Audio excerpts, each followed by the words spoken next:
Si la lecture de la parole de Dieu est quelque chose qui est pénible, lumière rouge, on a un problème. Amen. C'est un signal alarmant. C'est comme si tu as pris ta température et c'est 46, tu comprends?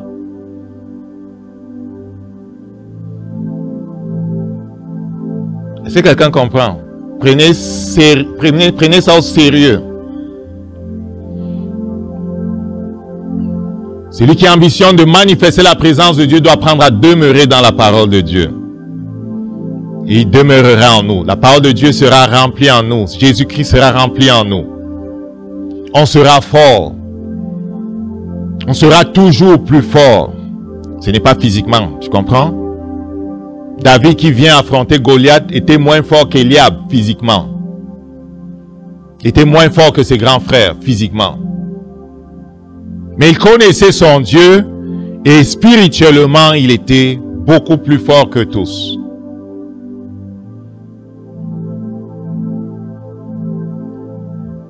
Notre force se mesure à notre capacité de nous offrir à Jésus-Christ comme l'a fait David, afin que Jésus-Christ renverse des Goliaths partout où il nous envoie. Il est question de nous soumettre à lui et de le laisser agir.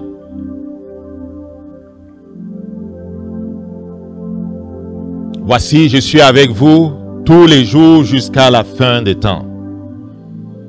Le Saint-Esprit dit les disciples, partez partout, proclamant la parole, et Jésus l'a confirmé. Marc 16, verset 20. Donc, on demeure en lui, il demeure en nous, et de cette union parfaite, Dieu peut faire de grandes choses. Comme le sarment ne peut de lui-même porter du fruit s'il ne demeure attaché au cep, ainsi vous ne pouvez non plus si vous ne demeurez en moi. Beaucoup sont entrés mais ne sont pas demeurés. Ils ont commencé par l'esprit et ils ont abandonné. Paul cite le nom de quelques-uns qu'il avait abandonnés. Beaucoup ont commencé par l'esprit et n'ont pas fini par l'esprit. La fin d'une chose vaut mieux que son commencement. Celui qui aura commencé à faire des œuvres de justice, mais qui changera par la suite, sera mis hors de la maison de Dieu. C'est un principe qui est révélé dans l'Ancien Testament, c'est repris par Jésus et par les apôtres. S'il insiste sur le fait de demeurer, c'est parce que beaucoup sont entrés et sont ressortis. Beaucoup sont entrés et on dit, ça ce n'est pas pour moi. Ils sont ressortis.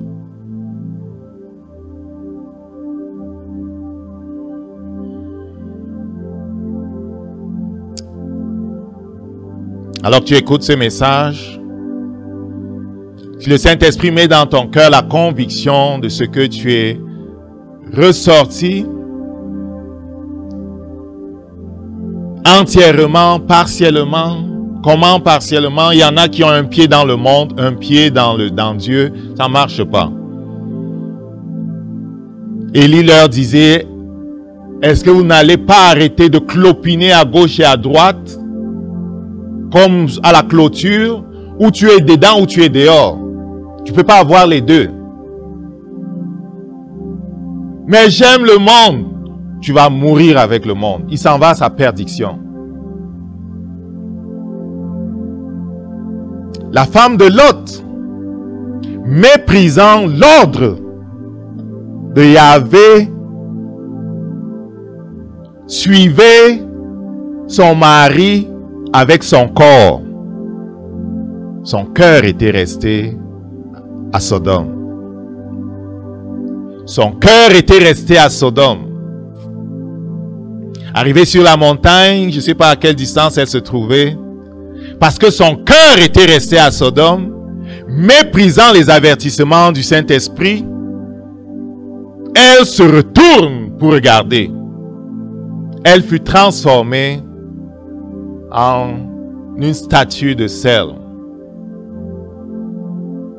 indigne d'entrer dans le royaume de Dieu, quiconque, mettant la main à la charrue, regarde en arrière. Indigne d'entrer dans la maison de Dieu, dans le royaume de Dieu, dans les choses profondes de Dieu, quiconque, ayant commencé par l'esprit, continue de penser qu'il peut se satisfaire des choses du monde. Demeurons en lui.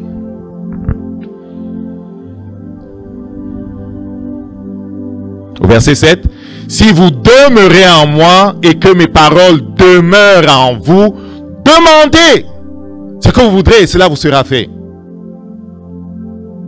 Et elle m'a dit, ben, j'ai prié, rien ne s'est passé. Ah ouais, tu as prié, rien ne s'est passé. Tu étais en lui quand tu priais. Il était en toi quand tu priais.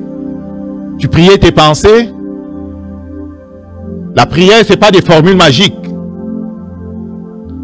Ce n'est pas des formules magiques.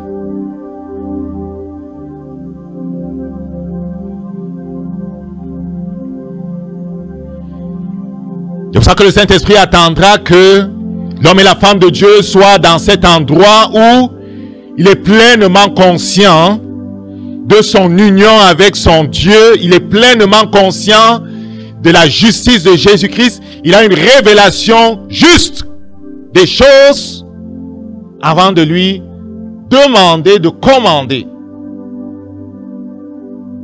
Parfois, certaines personnes ont été frappées par des choses. Le Saint-Esprit les a poussées dans la parole. Ce témoignage d'un homme, un jour, il a eu un infarctus. Non, pas un infarctus, un AVC.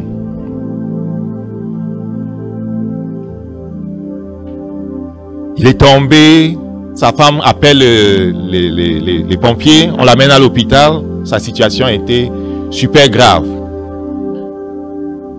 Une partie de son cerveau était morte.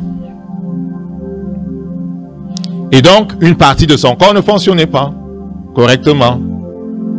Il a entendu parler de la guérison divine, la capacité à Dieu de restaurer toutes choses. Ils sont entrés dans la parole. Nuit et jour, il était dans la parole. Il étudiait la parole de Dieu et spécifiquement les choses en rapport avec la guérison divine. Au bout de plusieurs mois, peut-être 2 ans, par la puissance du Saint-Esprit, lorsqu'il a été sorti de l'ignorance et qu'il avait la révélation des choses, Dieu a restauré sa mobilité. Il repart voir le médecin. Le médecin dit, je ne comprends pas. La partie du cerveau qui contrôle ta mobilité est toujours morte, aussi morte qu'avant là. Mais je ne comprends pas, je ne peux pas expliquer comment tu es revenu. Tu comprends, tu as retrouvé l'usage de tes membres.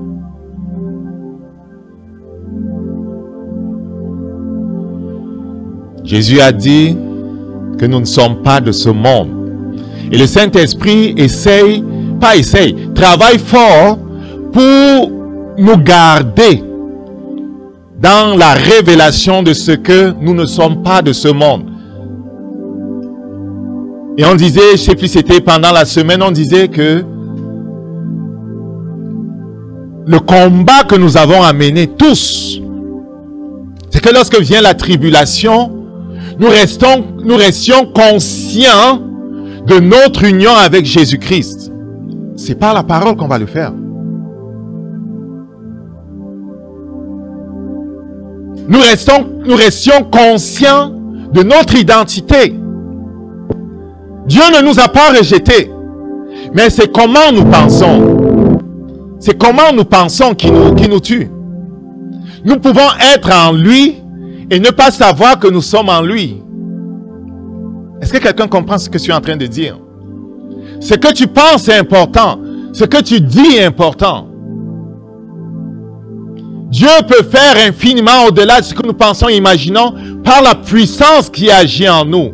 La puissance qui agit en nous est modulée par ce que nous pensons. La puissance qui agit en nous est modulée par ce qui est dans notre cœur. Garde ton cœur plus que toute autre chose. Donc il redit la même chose. Si vous demeurez en moi et que mes paroles demeurent en vous, tout est possible. Pourquoi? Parce que ta conscience ne t'accusera pas. Tu seras dans cette place où tu sais que Jésus est ta justice et que tu es aussi audacieux qu'un lion. Ce n'est pas la chair, ce n'est pas la présomption, mais c'est l'assurance et la certitude, la conscience de qui nous sommes en lui et qui il est en nous. Et c'est ce que cela veut dire.